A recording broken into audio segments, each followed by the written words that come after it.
2 years left on his rookie deal. The wideout is one of only 5 players in the NFL to surpass 1,000 yards receiving and 80 receptions in each of his first 3 seasons. Wilson now becomes the 5th highest paid wide receiver in the NFL by his average per year, trailing Jamar Chase, Justin Jefferson, 2 Joe Burrow teammates in college, by the way, CeeDee Lamb, and DK Metcalf. This extension also may be good news for the New York Jets quarterback, Mike Tannenbaum. Will Wilson save the career of one Justin Fields? He doesn't need to. This is going to be the Detroit Lions East. You go back to what Dan Campbell did when he changed the culture of the Lions. They only won 3 games in their first year, but you looked at players like Penei Sewell, Amon-Ra St. Brown. They ran the ball with David Montgomery and Jamal Williams. This team is going to exude Aaron Glenn from day one, snap one. They're going to be tough.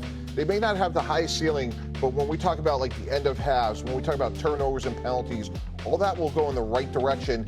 And when you think about Braylon Allen and Breece Hall running the ball, Garrett Wilson, to me, has had incredible production with, let's face it, inconsistent quarterback play at best. So Justin Fields may or may not be the next Sam Darnold, the next Geno Smith. We're going to find out, but he's in an ideal situation because it's not going to be all in Justin Fields to be successful. David Dennis Jr., your reaction to that?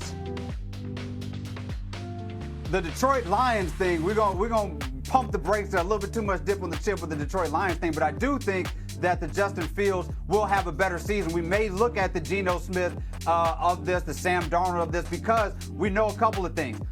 Justin Fields is going to do one thing. He's going to find that wide receiver one and get the ball to him as often as possible. So I think Wilson is a great guy for him to do that. He's also going to use his legs and move around. And a couple years ago, he had an incredible rushing season, one of the best we've ever seen. And I think combined with what you have with that Jets organization, with the OC, I think we're going to see this year that we have from Justin Fields where he breaks through and has that type of comeback where we look at this is the guy that everybody thought he was going to be when he came into the league. So it's a little disrespectful to say that one wide receiver, one piece of that is going to save his career, because Justin Fields, with the talent that he has by himself and what the rest of the Jets are going to do around him, is going to save his own career and rejuvenate it by what we're going to see this season. David, why does Mike have to slow down on the Lions East for the Jets?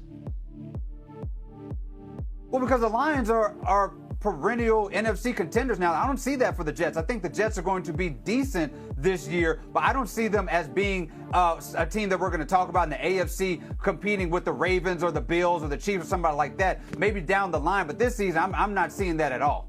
Look, they've got the greatest thing going for them compared to last year, and that's nobody in New York is even talking about them. Last year, there was Super Bowl buzz. It's Rodgers, it's Egypt, it's all this stuff. A tumbleweed just walked by while we were talking about the Jets because it's the first time we've even talked about them in months. That helps them, and that helps a young team. The truth of the matter is, it's a first-year head coach, it's a first-year offensive coordinator, it's a first-year GM, and it's Justin Fields now his 3rd trip around the sun in the NFL with his 3rd different team.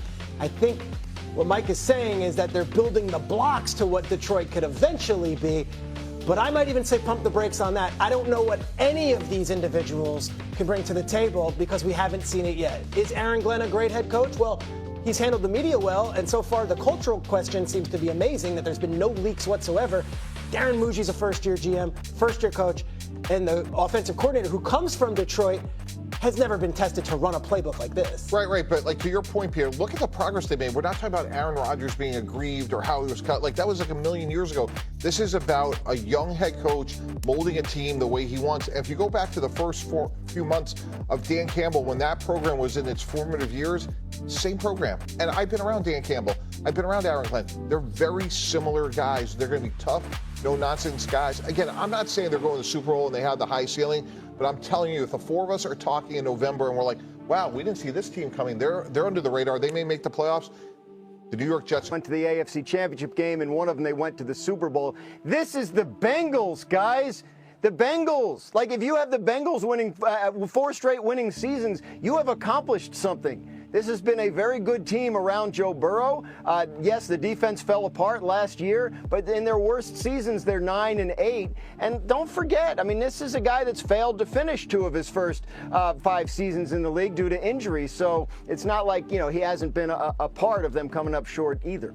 Hawk, you played for the Bengals. Your brother played for the Bengals. What's your response to the fact that people might think that they're doing Joe Burrow dirty, not surrounding him with the defense that's necessary to win games in football? I would say be patient. I would actually say the opposite. I would say that they're doing things uncharacteristic of what you typically see from Bengals front offices. Could they be better? Absolutely. Are they doing things still different than the rest of the league? You can argue that. But again, for what Joe Burrow is doing, to Gross's point, he's ended 2 seasons with injury. I do think Joe Burrow, if you made the argument he's the best quarterback in the NFL, I, again, would applaud you for it.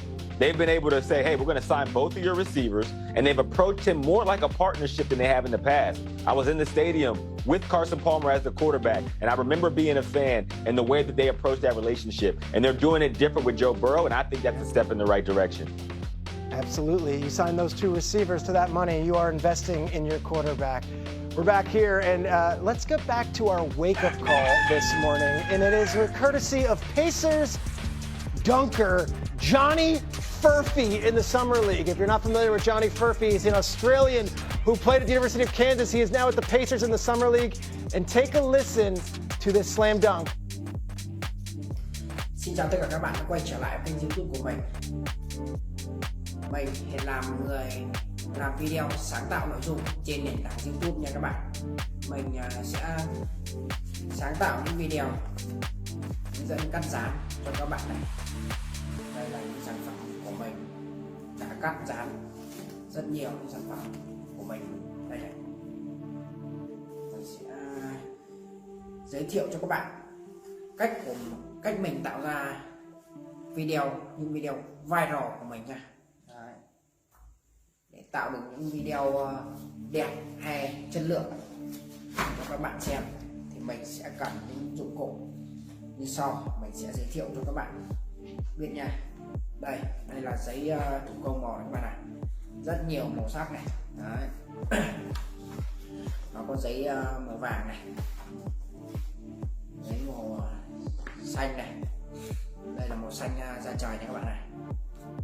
Còn đây là giấy màu đỏ. Đấy. Còn đây giấy màu cam này các bạn ạ, màu cam, giấy màu vàng này, giấy màu vàng. Và để tạo ra được những sản phẩm tuyệt vời như thế này, đấy, sản phẩm mình đang cầm như thế này là sản phẩm đẹp của mình. Đấy. Rất nhiều sản phẩm này. Thì mình sẽ cần những dụng cụ tiếp theo sẽ là kéo để cắt, bút dạ là để vẽ và định hình, tô thêm những sắc màu đẹp cho sản phẩm. Còn đây là hồ dán để mình có thể dán được những chi tiết vào cho sản phẩm này. Cắt dán mà đây, như này đây, mình sẽ cắt dán và dán vào đây.